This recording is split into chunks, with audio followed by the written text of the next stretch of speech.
I.S.U.P.K.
Started out of 1 West Harlem, New York. Give me John 3:16. It's a big misunderstanding of what the scriptures say about John 3:16. A lot of people think that verse actually means that God sent his only damn son to come to the suburbs and save so-called our oppressors. You understand that this Bible right here, this book right here, is not a religious book, first of all. What I'm about to do is wipe the religion up off of the book for you a little bit today. Alright? Give me John 3:16, read. Yahanna, this is the book of John, chapter 3, verse 16. Go ahead. For God so loved the world. For God so loved what? For God so loved the world. Read. That he gave his only begotten son. Go ahead. That whosoever believeth in him should not perish, but have everlasting life. No sweat.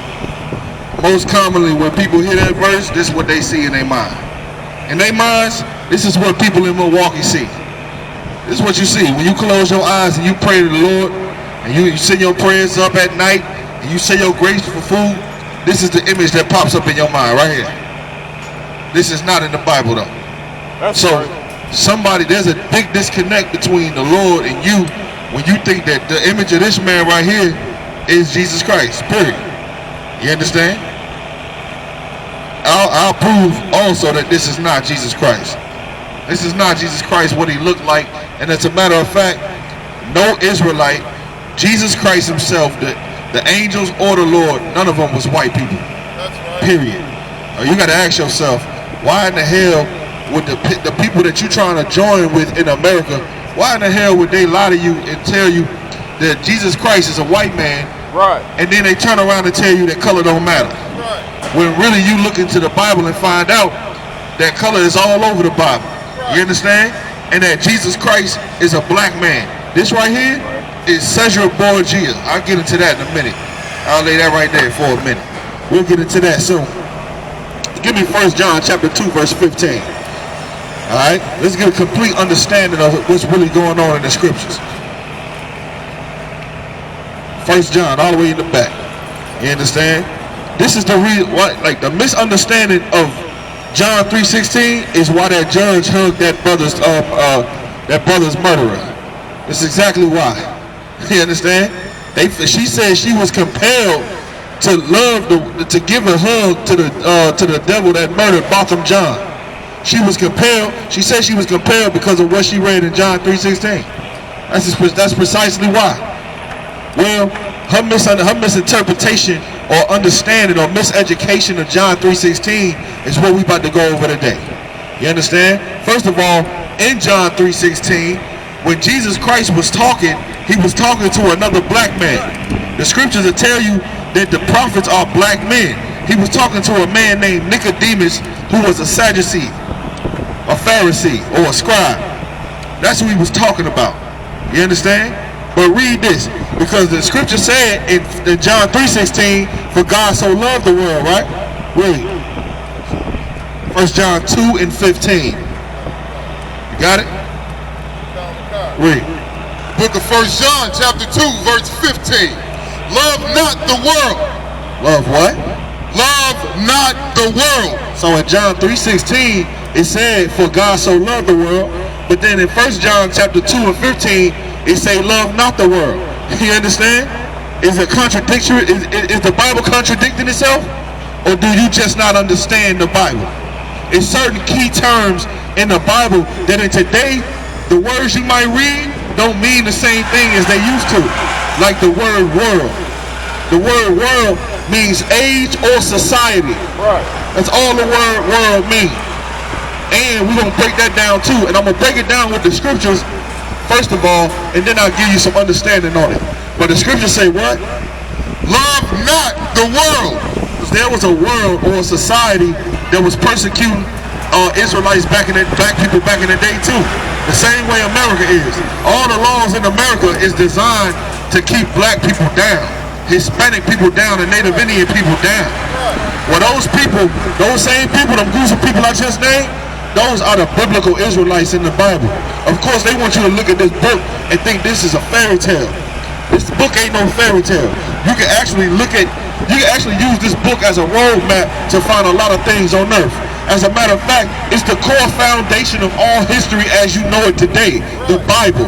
That's why when they tell you something, oh, this happened to 332 AD or 355 BC, it's all according to the book. You understand? The book before Christ and after his death. That's the point.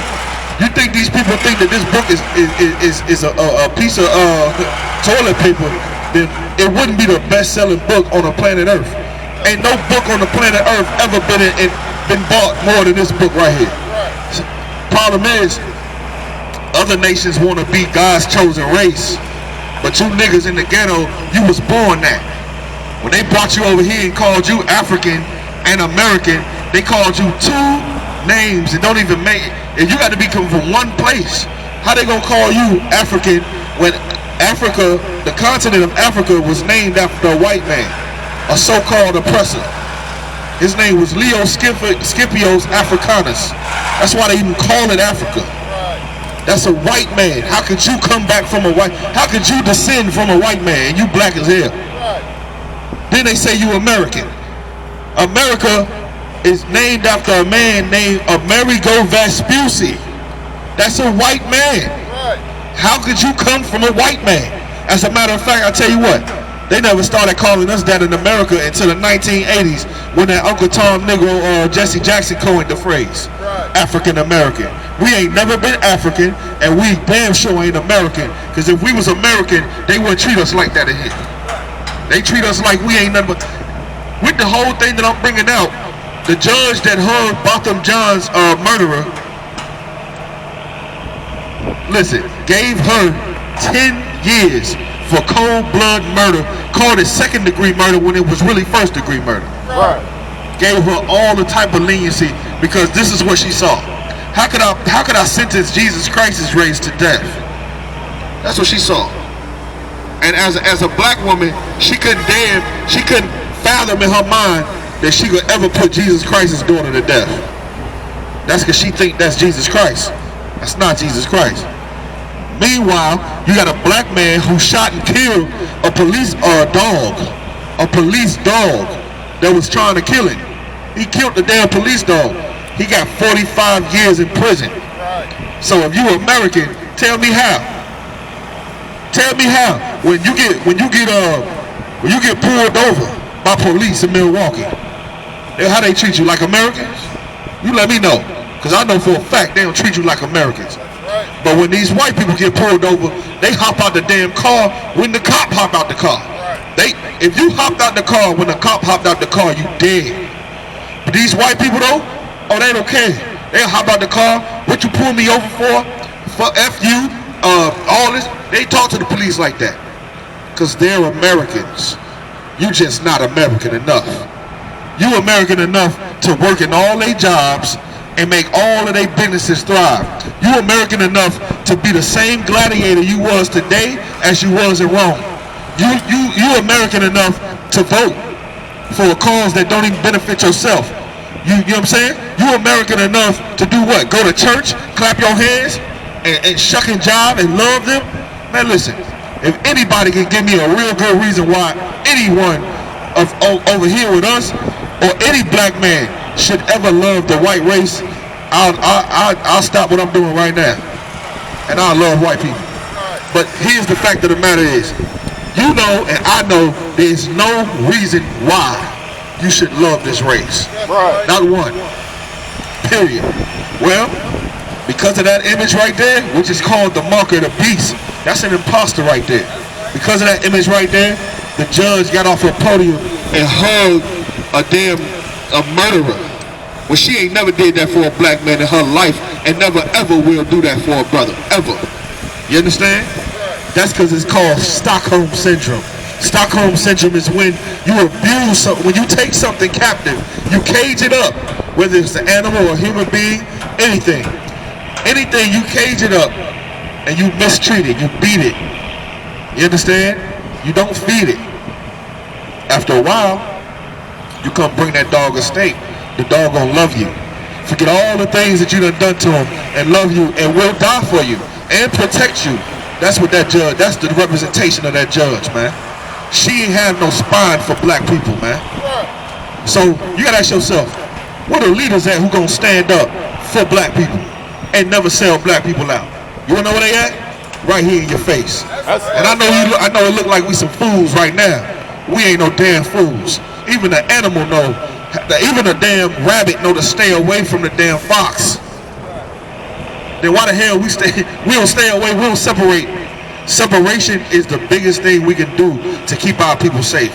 If we was living in segregation right now, all of these white police officers that have been killing us would never be able to kill us, because black men will be policing their own neighborhoods. Right. Without the poison that you get from this.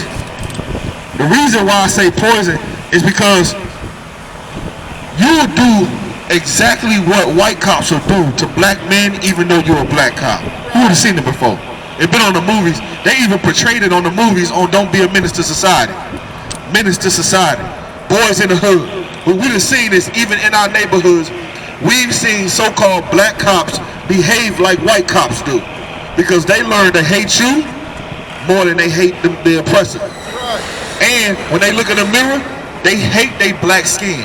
They hate their black lips. They hate their eyes. They hate everything about their hair. They can't stand it. You understand? That's what Martin Luther King did to us. And he got it from this misinterpretation of John 3:16.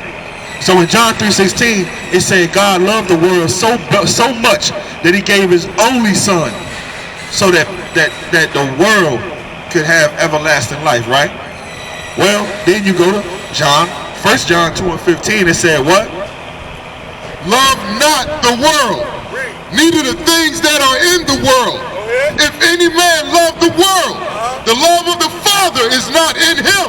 Damn, ain't that a contradiction? Give me Psalms 90 and 2. Let me break that down for you real quick. The reason why I said that is because there's a world that God loves, and then there's a world that God hates. You understand? Christians will tell you that God only loves everything. God ain't all love. That ain't in the Bible. That's the religion that they gave you, that they spoke and said was in the Bible, but it ain't in the Bible. God ain't all love. If God was all love, he must love every race on the planet but us. Right or wrong? If God was all love, then why the hell did he kill the firstborn son of every Egyptian? Tell me why. If God loved the world, if God was all love, why did we go on a transatlantic slave trade centuries ago, and by about 100 millions we died? Why is that? If God was all love, that would have never happened, right? If God was all love, these oppressors would never be able to go into a church and murder 9 black people. If God was all love. If God was all love, you wouldn't have homeless people on you understand, in Milwaukee. If God was all love, nobody would get raped. If God was all love, there wouldn't be no murder. If God was all love. But really, the Bible will tell you that God, the Lord, is a man of war. And when people die, he did it. I'll show you that in the Bible. The Lord put a hit out on people who die. He got angels that come down and make sure that whoever he want dead dies. It's in the Bible. God ain't all love, because it's imperative for you to understand that the word world does not mean the earth. The word world does not mean the entire planet and everything on it. There's different type of worlds. But read this. Let me show you that the Bible got more damn sense than people walking around on the earth today. When you think that the word world means the globe, you an idiot. This is how you get that brainwashing off of you. With the Bible, same book. Read. The book of Psalms, chapter 90, verse 2. Before the mountains were formed, before the mountains were brought forth, or ever thou hadst formed the earth and now this is what he telling. I'm sorry about that, but this is when you see the creation is happening, right? He giving you a recap of how he formed the earth and all that. Read. Before the mountains were brought forth, or ever thou hast formed the earth and the world. Slow it down when you say earth. Read it. For ever thou hast formed the earth. The earth, read. And the world. The earth what? And the world. Those sound like two different things to me. You understand? The Bible could have just said the earth is the world. But it said before he ever formed the earth and the world. So it's two different things. Give me Hebrews 11:3. I'm going to show you all with the Bible how you can get rid of all of that. I love this so-called white man so damn much. Listen. And then at the end, I'm going to tell you exactly what you need to fix the ghetto. Gang violence, black on black crime, abortions, eating the wrong foods, all type of things. I'm going to show you exactly what you need to fix what's going on in the ghetto. Just off of this breakdown. Hebrews 11:3. This book right here will empower black people. Why do you think? Let me ask you a question. Have you ever heard that they, when we was in slavery, chained up in slavery, Django slavery. You ever heard them say that they wouldn't allow us to read? You ever heard them say they didn't allow slaves to read? That was our grandfathers and grandmothers that they didn't allow to read, made us pick cotton. Well, let me help you understand something. That's not true. It's not true. We was allowed to read a recipe when it came to making food. You understand? We was allowed to read a manifest when it came to shipping cotton. We was allowed to read an inventory list when it came to bringing that bourbon in to the plantation. So if we knew how to read, where do they get that from? I'll tell you where they get it from. You ever heard of Nat Turner? You heard of Nat Turner? The dude that led that revolt, that slave revolt? Because he actually read the Bible. When he read the Bible for real and stopped listening to what white people was telling him and actually read the Bible, he found out that the niggas that's in slavery are the Israelites. And that the people that's oppressing them is the same as the Egyptians. And he wanted to get free once he started realizing that. So guess what? They told him they couldn't read the Bible. They never told him you couldn't read a recipe. Never told him you couldn't read a bedtime story to the little white girl. Never told him none of that. What they told him is this: you cannot read the Bible. Niggas were still reading the Bible. So they would cut your eyes out your head. Then they just was like, you know what? Let's just make our own Bible up. And then they have what's called the slave Bible, which has none of the revolutionary New Testament in it. Has none of the revolutionary Old Testament in it.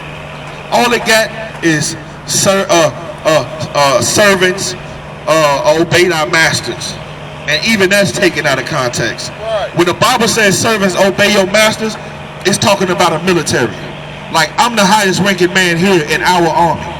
When I give an order, he's going to do it. When I give an order, he's going to do it. When I give an order, he's going to do it. If it's righteous, it's according to the law, statutes, and commandments. You understand? That's all that's talking about. It's damn near, sir, yes, sir. That's all it is. It ain't talking about listen to your master when he say pick cotton and you've been picking cotton your whole life and you want to get freedom. It's not what it's talking about. We've been fighting against oppression and being in slavery, every slavery we've been in except for this one. Because of that. Because of your flawed understanding of John 3:16. Read. The book of Hebrews, chapter 11, verse 3. Through faith. Through what? Through faith. Here go that word faith, right? Everybody like to say faith. What? You go to the Christian church right now. You give me a Christian pastor right now. As a matter of fact, just give me anybody.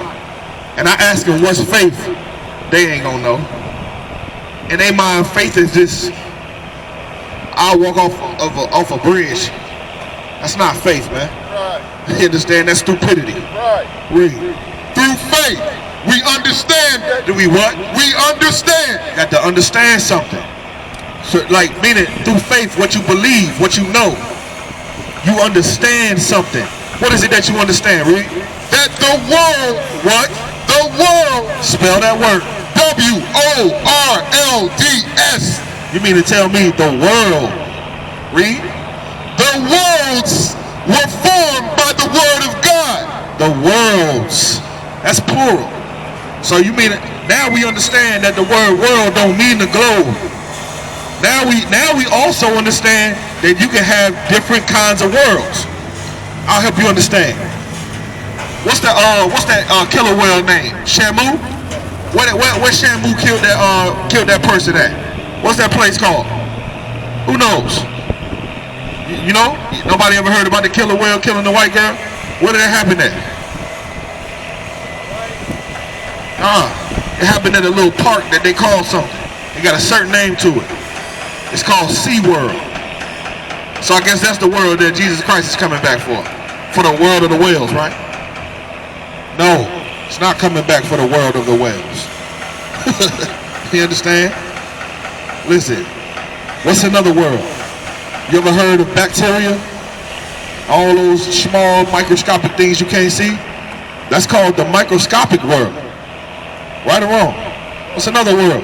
There's a theme park where you can go right now and see a life-size mouse, big ears, pointy nose, and a goofy dog.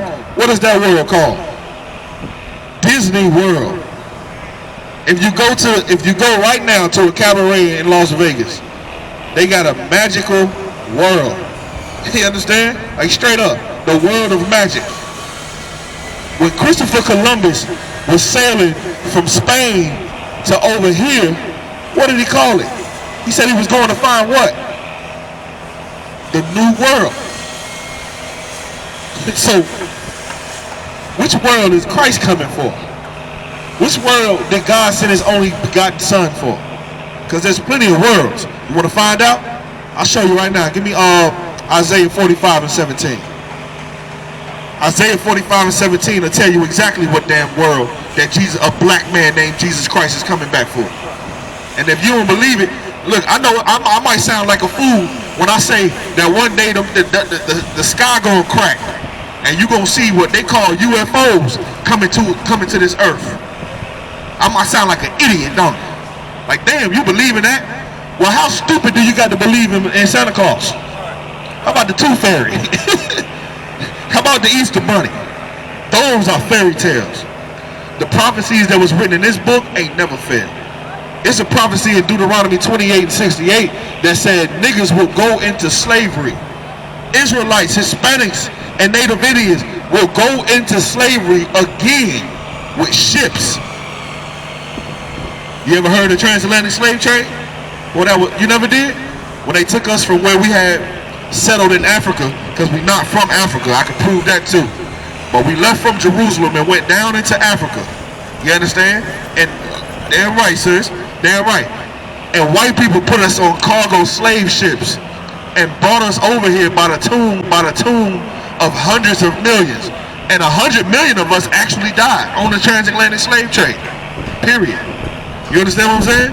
So it was written 6,000 years ago that what happened 500 years ago would happen to us. So when the Bible say that was going to happen and it did happen, and the Bible say that that's going to happen too, and a nigga named Jesus Christ going to come back and save me, I'd rather believe in that, a black man, than to believe a fat white boy finna come down my damn chimney and give my kids presents.